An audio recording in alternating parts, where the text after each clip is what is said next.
Hello students, कैसे हैं आप सब लोग। उम्मीद करती हूँ सब अच्छे होंगे और स्वस्थ होंगे। मैं Meena Rana ICT virtual class में आपका स्वागत करती हूँ। स्टूडेंट्स, हम पढ़ रहे हैं क्लास 9 की हिंदी।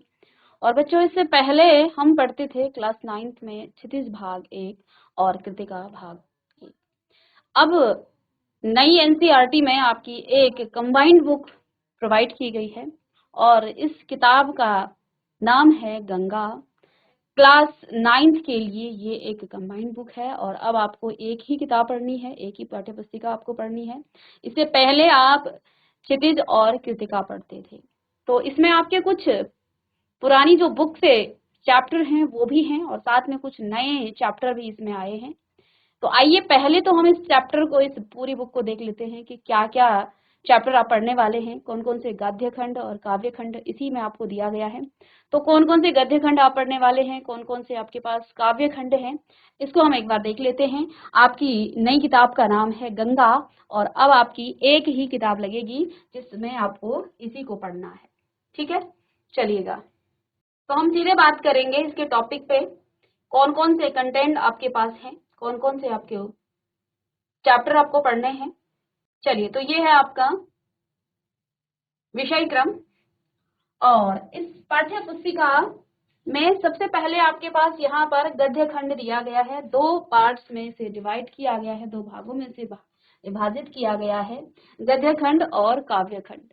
ठीक है, तो यहाँ पर आप देखेंगे सबसे पहला जो टॉपिक है, चैप्टर है आपका दो बैलों की कथा। प्रेमचंद जी ने ये लिखी है और हम प्रीवियस जो आपकी बुक थी, क्योंकि अभी ये बुक आपको आई है, एनसीईआरटी ने अभी ये बुक डाउनलोड की है, आपके पास भी ये बुक आ गई होगी। तो अभी हम इसी किताब को पढ़ेंगे, लेकिन जो चैप्टर हम पहले पढ़ चुके हैं उसे स्किप करेंगे, क्योंकि चैप्टर हम पढ़ चुके हैं दो बैलों की कथा, ये हमने आपको पढ़ा दिया था, तो इसको हम आज नहीं पढ़ेंगे, ये हम पढ़ चुके हैं। दूसरे चैप्टर यहाँ पर क्या लिखूं, पद्मलाल पुन्नालाल बख्शी जी ने ये लिखा है, इस चैप्टर को हम आज पढ़ने वाले हैं। संवादहीन इसके बाद थर्ड चैप्टर है, शेखर जोशी ने लिखा है। फिर नेक्स्ट जो आपका चैप्टर है वो है ऐसी भी बातें होती हैं, लता मंगेशकर ने साक्षात्कार में ये लिखा है। यतेंद्र, लता मंगेशकर से साक्षात्कार, ये जो है एक बातें हैं, साक्षात्कार में उनसे कुछ प्रश्न पूछे गए और उन्होंने जो है कुछ बातें की हैं। यतेंद्र मिश्र ने लिखा है। आखिरी चट्टान तक, मोहन राकेश ने ये लिखा है। रीढ़ की हड्डी, ये पहले भी आपके सिलेबस में था और अभी भी जो है आपके पास सिलेबस में ये डाला गया है। तो जगदीश चंद्र माथुर जी ने लिखा है। मैं और मेरा देश, कन्हैयालाल मिश्र प्रभाकर जी ने लिखा है। निर्मल जीत सिंह शेखू, साथ साथ पढ़ें। तो ये कुछ आपके साथ यहाँ पर गद्य खंड में चैप्टर दिए गए हैं। फिर काव्य खंड को अलग किया गया है यहाँ पर। तो देखिए, यहाँ पर सबसे पहले पद हैं काव्य खंड में, रैदास के पद। ठीक है, राम लक्ष्मण परशुराम संवाद तुलसीदास जी द्वारा लिखित।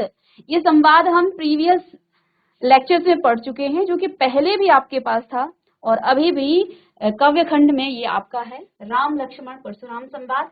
तो ये हमने कर दिया है।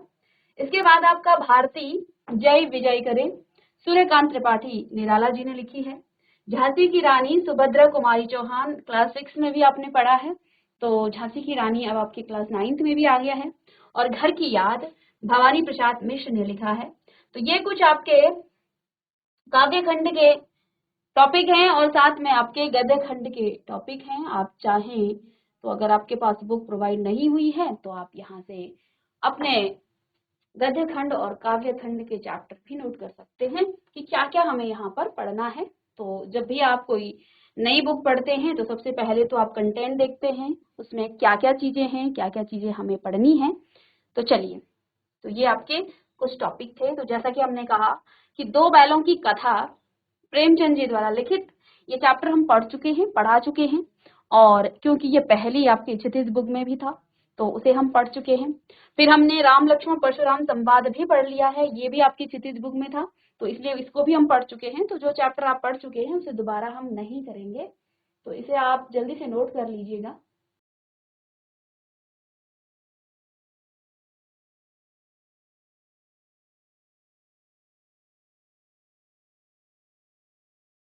चलिए स्टूडेंट्स, तो हम आज दूसरा चैप्टर शुरू करेंगे, पद्मलाल पुन्नालाल बख्शी द्वारा लिखित क्या लिखूं। तो आइए पहले हम इनके बारे में जान लेते हैं, लेखक के बारे में। पदमलाल पुन्नालाल बख्शी का जन्म सन 1884 में 94 में खैरागढ़ और राजनंदगांव छत्तीसगढ़ तत्कालीन मध्य प्रदेश में हुआ था। हिंदी साहित्य में उनकी ख्याति कुशल आलोचक, कवि, निबंधकार, हास्य व्यंग्यकार के रूप में है। तो यानी कि इन्होंने जो है एक कुशल आलोचक के रूप में, कवि के रूप में, निबंधकार के रूप में और साथ में इन्होंने हास्य व्यंग्यकार के रूप में हिंदी साहित्य में ये जो है प्रसिद्ध हैं। निबंध लेखन के लिए वे विशेष रूप से स्मरणीय हैं और उनकी जो प्रमुख रचनाएं हैं वो हैं पंचपात, पद्मवन और प्रबंध पारिजात, कुछ बिखरे पन्ने एक निबंध संग्रह है, अश्रुदल हो गया, सतदल हो गया ये काव्य है और झलमला त्रिवेणी कहानी संग्रह है, विश्व साहित्य, हिंदी कहानी साहित्य और हिंदी साहित्य विमर्श, हिंदी उपन्यास, साहित्य आलोचना। उन्होंने सरस्वती और छाया पत्रिकाओं का संपादन भी किया। साथ में पदमलाल पुन्नालाल बख्शी ने अपने लेखन में आध्यात्म, समाज सुधार, लोक जीवन को प्रमुखता दी है। उन्होंने अपने निबंधों में भारतीय कृषि एवं सामाजिक संबंधों का तार्किक मूल्यांकन और विश्लेषण किया है। उनकी रचनाओं में भारतीय और पाश्चात्य साहित्य के सिद्धांतों का सामंजस्य देखने को मिलता है। 1971 में उनका निधन हो गया था। तो ये था इनका एक छोटा सा जीवन परिचय। तो आइए, चैप्टर का नाम है क्या लिखूं। इस निबंध में देखिए ये गद्य विधा में लिखी गई एक निबंध रचना है। तो क्या लिखूं निबंध में पद्मलाल पुन्नालाल बख्शी ने निबंध की रचना प्रक्रिया को समझाया है कि इस निबंध में उन्होंने दूर के ढोल सुहावने और समाज सुधार शीर्षक दो विषयों को लेकर निबंध लेखन में आने वाली कठिनाइयों की चर्चा की है। तो यहाँ पर एक निबंध में पद्मलाल पुन्नालाल बख्शी ने निबंध की रचना प्रक्रिया, यानी कि जब आप किसी निबंध की रचना करते हैं तो उस प्रक्रिया को समझाया है।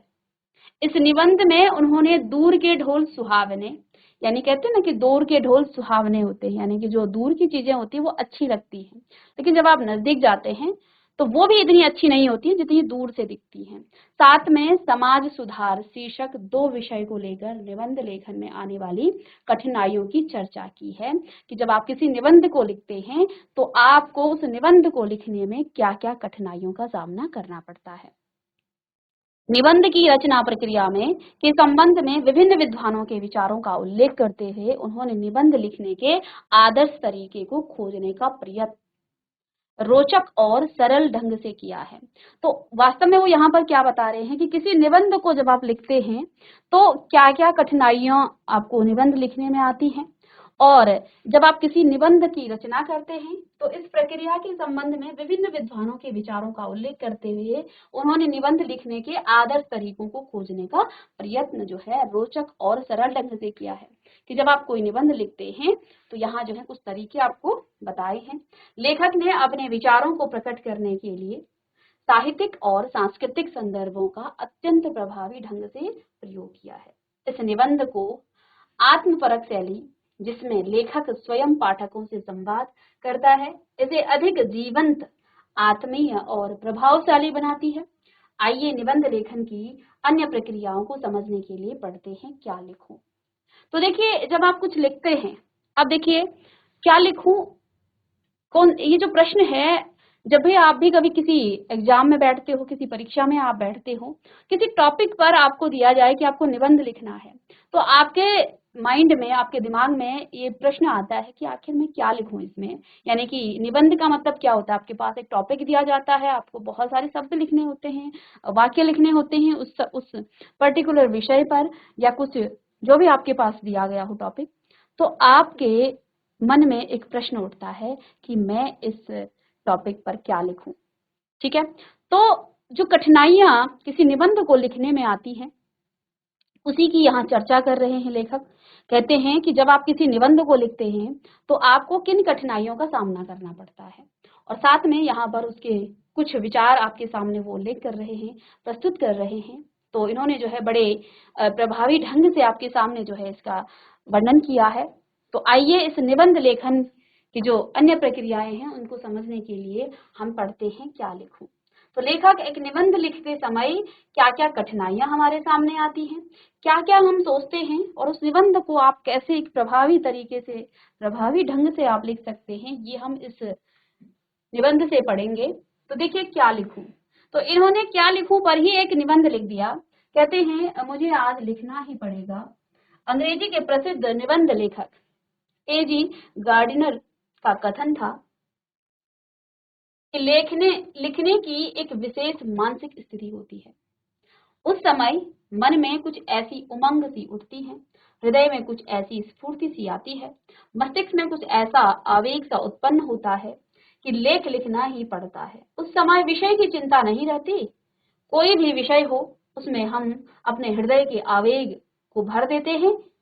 हेड टांगने के लिए कोई भी खूंटी काम दे सकती है, उसी तरह अपने मनोभावों को व्यक्त करने के लिए कोई भी विषय उपयुक्त है।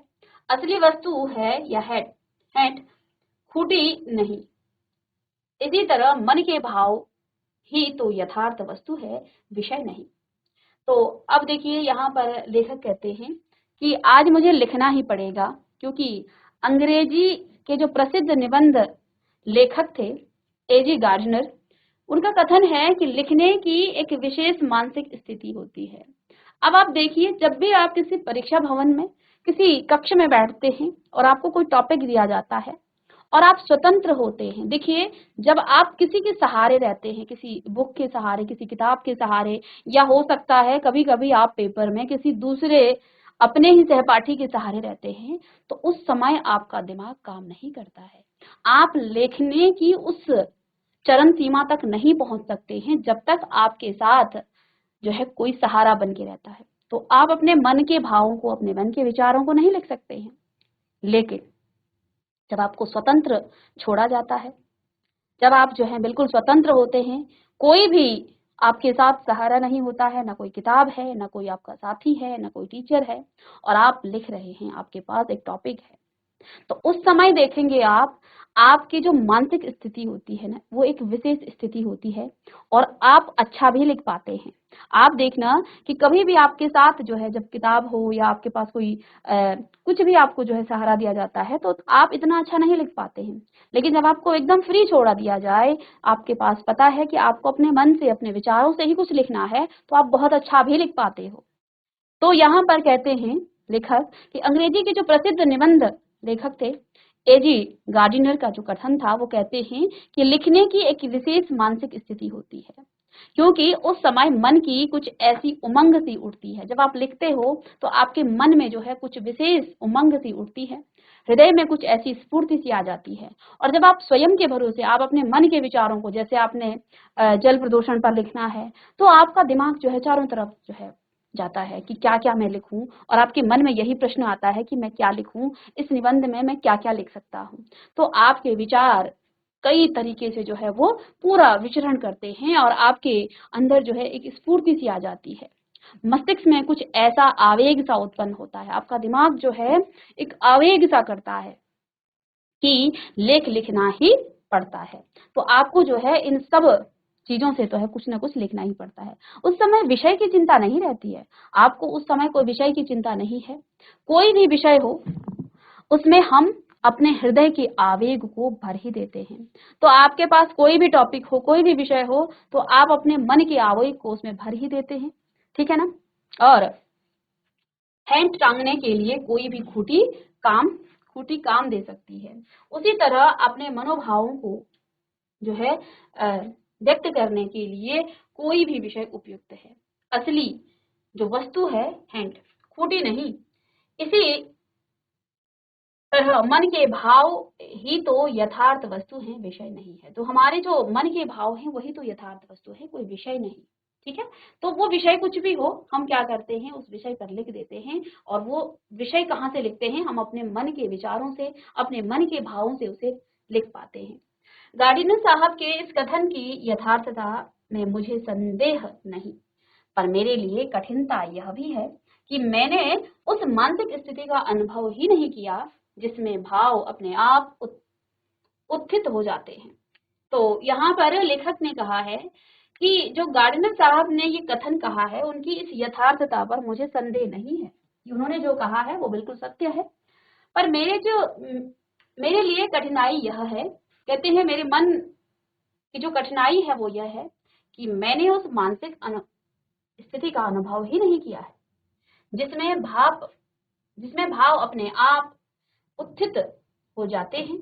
मुझे तो सोचना पड़ता है, चिंता करनी पड़ती है, परिश्रम करना पड़ता है, तब कहीं मैं एक निबंध लिख पाता हूँ। अब ये जो ऊपर हमने पैराग्राफ पढ़ा था, ये था गार्डनर का विचार, और उन्होंने जो है ये सब कहा था कि जब आप कोई किसी विषय पर लिखते हैं तो आपके मन में जो है एक अलग प्रकार का आवेग उत्पन्न होता है, आपका मस्तिष्क में भी एक आवेग उत्पन्न होता है। आपको उस विषय की चिंता नहीं होती है, विषय कोई भी हो आपके मन के हृदय के आवेग को भर देती है और जो है आप उसमें जो है फिर लिखने लग जाते हैं। लेकिन यहाँ पर लेखक कहते हैं कि मुझे ऊपर लिखे जो गार्डनर ने जो कहा था, इस कथन पर मुझे कोई संदेह नहीं है, लेकिन वो अपनी व्यक्तिगत कठिनाइयों को व्यक्त करते हैं। कहते हैं कि मेरे लिए कठिनाई यह है कि मैंने उस मानसिक स्थिति का अनुभव नहीं किया है जिस मानसिक स्थिति की बात गार्डनर कर रहे थे। कहते हैं मुझे जो है कभी इस मानसिक स्थिति का जो है महसूस नहीं हुई कि ऐसी भी मानसिक स्थिति होती है, यानी कि इतना सरल नहीं है जो गार्डनर ने कहा। शायद हो सकता है उनके मन की स्थिति कुछ और हो। तो कहते हैं मुझे जो है मेरे सामने जो कठिनाई है वो यह है कि मैंने पर्सनली व्यक्तिगत तौर पर वो कहते हैं कि मैंने उस मानसिक स्थिति का अनुभव ही नहीं किया है जिसमें भाव अपने आप उत्थित हो जाते हैं, यानी कि भाव स्वयं ही उत्पन्न हो जाते हैं। अब ऐसा तो नहीं है आपके पास कोई टॉपिक दिया जाए, हर व्यक्ति नहीं हो सकता है। ऐसा होता तो हर व्यक्ति लेखक होता, कवि होता और हर व्यक्ति लिखता। तो ये जो मनोस्थिति कही है गार्डनर ने, हो सकता है ये उनके लिए था क्योंकि वो एक प्रसिद्ध निबंधकार थे। तो उन्होंने यहाँ पर पद्मलाल ये कहते हैं कि मेरे लिए कठिनाई ये है कि ये जो यथार्थता का संदेश गार्डनर ने दिया है, ऐसी मनोस्थिति का अनुभव मुझे नहीं होता है। मुझे जो है ऐसा अनुभव नहीं मैंने किया है जिसमें भाव अपने आप उत्थित हो जाते हों, भाव जो है स्वयं उत्पन्न हो, ऐसा मैंने कभी भी अनुभव नहीं किया है। कहते हैं मुझे सोचना पड़ता है, चिंता करनी पड़ती है, परिश्रम करना पड़ता है, तब कहीं मैं एक निबंध लिख पाता हूँ। और शायद हमारे सभी के साथ ऐसा होता है, जब हमारे पास एक टॉपिक हमें दिया जाता है तो हम पहले सोचते हैं कि क्या लिखें, फिर हम जो है उसको बहुत विचार करते हैं, परिश्रम हम करते हैं, चिंता भी करते हैं कहीं गलत ना हो जाए, कहीं हम इसको सही लिख रहे हैं, क्या ये लिखना सही होगा, तो कहीं ना कहीं हमारे मन में एक चिंता होती है।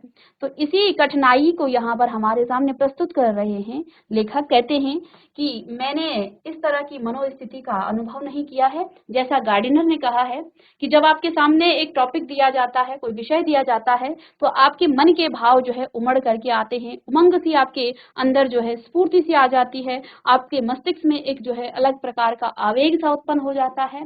तो लेखक कहते हैं ऐसा अनुभव मैंने नहीं किया है और मुझे इसमें कठिनाई आती है, क्योंकि जब हम कुछ लिखते हैं तो मुझे सबसे पहले तो सोचना पड़ता है, उसके बारे में चिंता करनी पड़ती है, फिर परिश्रम भी करना पड़ता है, तब जाकर के मैं एक निबंध लिख पाता हूँ।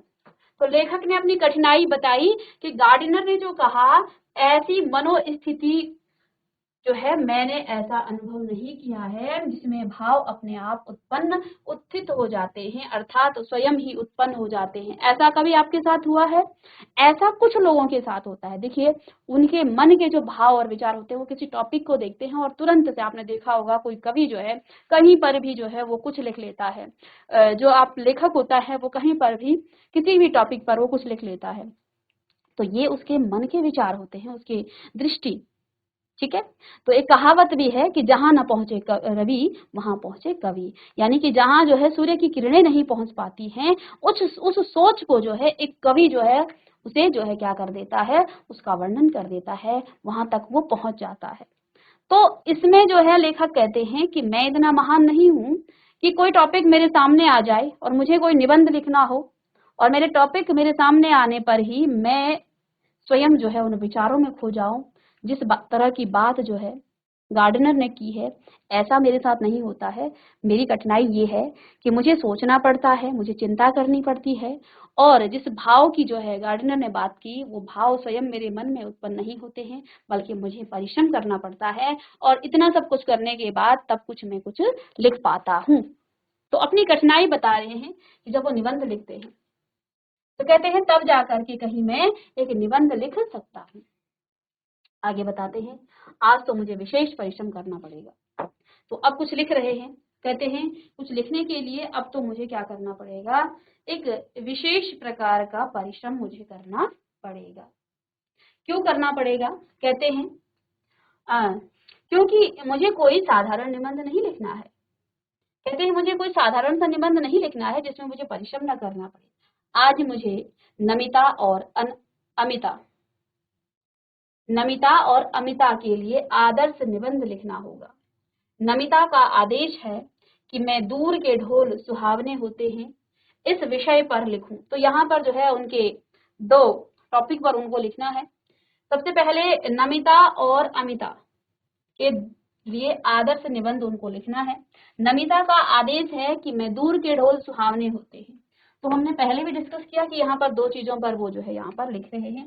कहते हैं नमिता ने मुझे आदेश दिया है कि मैं दूर के ढोल सुहावने होते हैं इस विषय पर मैं लिखूं, और अमिता का आग्रह है कि समाज सुधार पर लिखूं। ये दोनों ही विषय परीक्षा में आ चुके हैं, और उन दोनों पर आदर्श निबंध लिखकर मुझे उन दोनों को निबंध रचना का रहस्य समझाना पड़ेगा। तो आज लेखक के सामने जो है चुनौती भी है कि उन्हें जो है पहले निबंध लिखना है, और दो अलग अलग टॉपिक हैं, दो अलग अलग विषय हैं।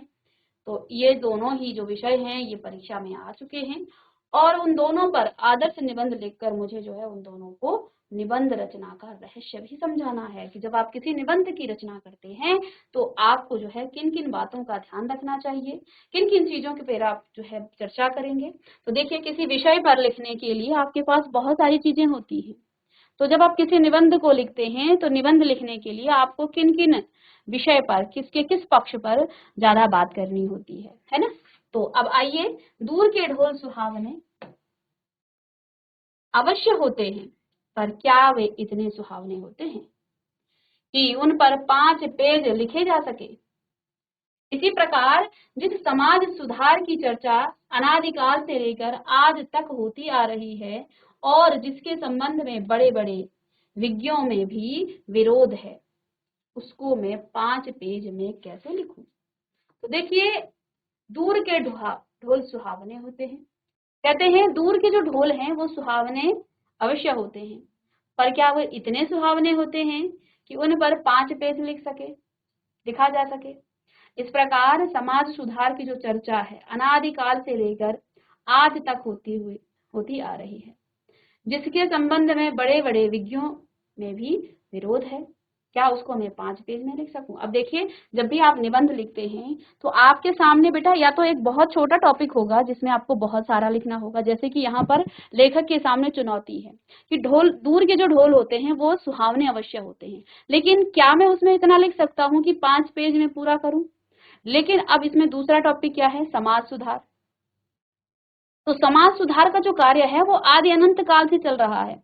तो क्या आप आदि अनंत काल से चल रही उन पूरी घटनाओं को 5 पेज में ही लिख पाओगे। तो ये कहीं ना कहीं जो है हमारे सामने एक चुनौती होती है जब हम एक निबंध लिखते हैं। आपके सामने एक इतना बड़ा टॉपिक हो सकता है जिसमें आप लिखना जो है कभी भी खत्म नहीं कर पाओ, लेकिन हमें अपने निबंध को जो है कुछ ऐसे शब्दों में लिखना है कि हमारी बात भी पूरी हो जाए और उसके सभी पक्षों में हम लिखें। तो यही यहाँ पर लेखक कहते हैं कि जो दूर के ढोल सुहावने होते हैं उस पे क्या मैं 5 पेज लिख पाऊंगा। क्या है, हम एक लाइन में ही बता सकते हैं कि जब आप किसी स्थिति को, जैसे दूर के घर, आप किसी दूसरे के घर में जाएंगे तो आपको लगेगा सब बहुत अच्छा है, लेकिन जब आप नजदीक जाओगे तो वो इतने सुहावने भी नहीं होते हैं।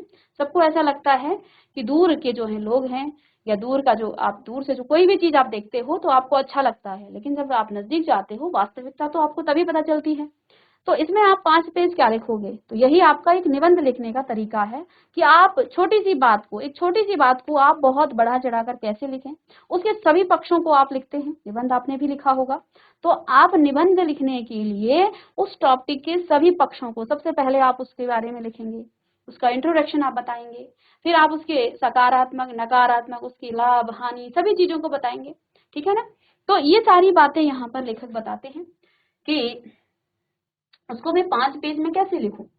मैंने सोचा कि सबसे पहले निबंध शास्त्र के आचार्यों की सहमति जान लूं। पहले यह तो समझ लूं कि आदर्श निबंध है क्या और वह कैसे लिखा जाता है, फिर मैं विषय की चिंता करूंगा। इसलिए मैंने निबंध शास्त्र के कई आचार्यों की रचनाएं देखी। तो यहाँ पर लेखक ने इस निबंध को लिखने से पहले अनेक आचार्यों के, निबंध शास्त्र के कई आचार्यों की रचनाएं देखी, ताकि उनको एक आइडिया आ जाए कि आखिर निबंध कैसे लिखा जाता है जब आपके पास एक बहुत बड़ा टॉपिक हो जिसको शायद आप जो है 5 पेज में खत्म नहीं कर सकते हो, या फिर एक बहुत छोटा टॉपिक आपके सामने हो और उसमें आपको 5 पेज लिखना हो, तो कैसे आप उसे लिखेंगे। इसके लिए उन्होंने क्या किया, सबसे पहले जो निबंध शास्त्र के थे, आचार्य थे, उनकी कई रचनाएं उन्होंने पढ़ी। अब हम नेक्स्ट क्लास में इसको डिस्कस करेंगे। मिलते हैं नेक्स्ट लेक्चर में, तब तक के लिए थैंक यू।